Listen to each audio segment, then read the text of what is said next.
The National Assembly today resumed from its 8-week recess after reading President Muhammadu Buhari's request seeking the confirmation of the nation's new military service chiefs, 4 new ambassadorial nominees, among others. Both chambers adjourned till Wednesday in honor of Honorable O.C. Prestige of the House of Representatives who died during the break. Arise Political Editor Sumner Sambo reports. The National Assembly resumed plenary after about 8 weeks recess due to end-of-year festivities. And when both chambers resumed plenary, it did not last for so long because of one of the late members of the House of Representatives, Honorable O.C. Prestige, who passed on during the recess. And as a result of that, only executive communication was read out, especially at the Senate chamber, where we had the Senate President reading out letters from President Muhammadu Buhari requesting the screening and confirmation of the new ambassadorial nominees that comprise former service chiefs of the Nigerian Armed Forces. And also, in another executive communication, President Muhammadu Buhari is seeking the confirmation of the new military service chiefs that he has appointed. This is a first, considering that previous administrations in Nigeria had not always done that. But with a new court ruling, the federal government is now obeying such judgment. I have the honor to forward for confirmation by the Senate the underlisted 5 names of nominees as non-career ambassadors designate. Copies of their curriculum vitae are attached herewith. 1. General Abayomiji Olenishakin, retired, Ekiti State. Lieutenant General Tukur Buratai, retired, Borno State. Vice Admiral Ibok Ete E. Ibas, retired, Cross River State. Air Marshal Sadiq B. Abubakar, retired, Bauchi State. And Air Vice Marshal Mohammed S. Usman, retired, Kano State. I also have an announcement from Mr. President, or a letter from Mr. President, on the new service chiefs. The reason why I'm pushing all this back till tomorrow, because it is unfortunate and sad, with a very heavy heart, I want to announce the death of our colleague, Honorable O.C. Prestige. On the other paper today, earlier listed, was the general insecurity in Nigeria. And it was sponsored by Senator Borofis Robert Ajayi, who's also the Deputy Senate Leader. Now, this motion had wanted to deal with the issues of the general insecurity concerning the farmer-herder clashes across Nigeria and the threat of evicting certain persons in certain parts of the country.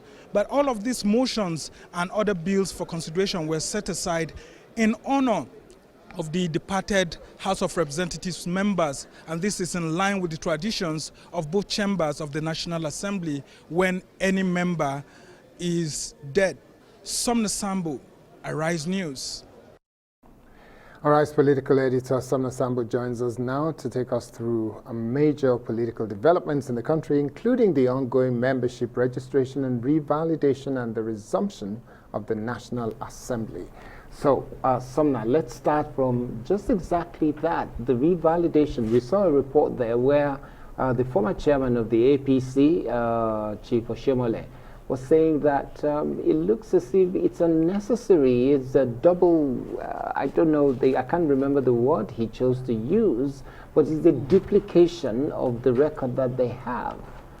Yeah, I mean, there are some critical issues here at stake, and it has to do with the different segments of the APC. As you and our viewers are well aware, in 2014 we actually had this 2013/2014 3 to 4 aspects of political parties, different groups actually coming up to form the APC. And now, as we head towards 2023, the soul of the party is, what these groups are all fighting about right now. The point made critically by Oshomole seems to be very clear, that the party's registration exercise done in 2014 still subsists. And if it still subsists, why are you asking already registered members to revalidate? Now, if you're asking them to revalidate, does it nullify the previous registration that they had done.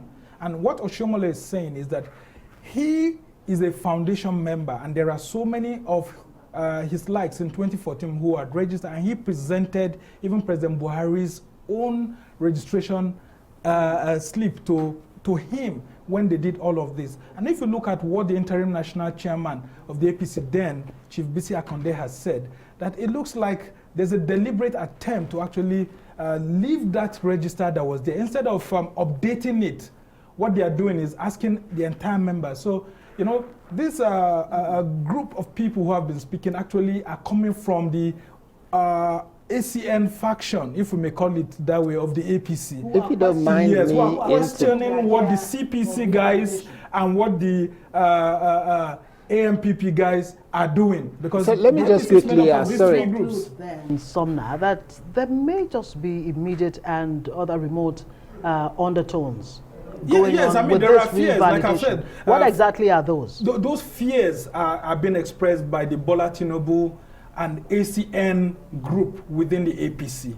Now, when they went into merger in 2014, the ACN then, Action Congress of Nigeria, had the highest number of governors, then followed by the CPC, which had only one governor, Tanko Almakura of the CPC. Then, he's now a senator. And then you had Rothschild Okorocha, who was one leg in Abga and then one leg out. And then, of course, you had other groups like the AMPP and all of that. So in all of this, the soul of the party ahead of 2023 is what they are discussing about right now. Because, for example, the CPC is saying that all the former national chairmen of the APC have come from the ACN, starting with Chief Bisi Akande, coming to and then sorry, his name does Oyegun. Yes, no, thank you for that. Yeah. Oyegun, and then from Oyegun we had Oshiomhole. And then now you have the Malabuni-led... Yes, which is just an interim committee. Now, if we are going towards 2023, and there are these talks that there's this agreement for the chairmanship to go to the north while the presidential ticket goes to the south, then it means that the CPC should actually have the chairmanship ticket. And that's what the Nasarawa State governor is saying, that the CPC should provide the national chairmanship as the groups from the south keep agitating for the presidential ticket to go to the south. You know, Sumner, so much has been said about the fact that the CPC, APC, and all the legacy parties that actually came together to form the APC, that the fault lines really have never been, you know, papered over, that the party really has really never been won in the real sense of it. Is that what we're seeing playing out, and what are the implications of that going into 2023? Yeah, very quickly, as we head towards 2023, we are going to see this happening, because like people like Bola Tinubu, who represent the APC a group, has been saying that they actually want to produce the next presidential candidate from the party. While some are saying that, look, although it looks like there was an agreement, but we feel that if, for example, the opposition People's Democratic Party is going to produce a candidate from the northern part of the country, we feel that the APC should still bring a candidate from the north. And that's why I see people like Governor Yaya Bello being optimistic about that. And there are some governors, too, within the APC that are saying that, look, even if it's coming to the south, we don't think it should go to the ACN group led by Bola Tinubu. People like Kayode Fayemi, who's the governor of Ekiti State, feel that they should be given the opportunity. And that's why I see people like El-Rufai, to Governor El-Rufai of Kaduna State, are thinking that, look, they just need to support this exercise. If you see what Governor Fayemi has said, he has clearly said that what Chief Bisi Akande has said does not really hold value, because the APC Constitution says in Section 9 that the registration can be revalidated every 6 months and all of that. But look at what Oshiomhole also said. What now happens to the previous registration that had been done? But then another group says, well, for example, the registration done for the Southwest was kept in the house of one person instead of bringing the registration list to Abuja. And so they are saying that they don't want these legacy parties to actually play a role in the membership. So that's why this interim committee should do a fresh exercise that doesn't have the input of the former ACN, the former CPC, or any of them. The question just before you go then,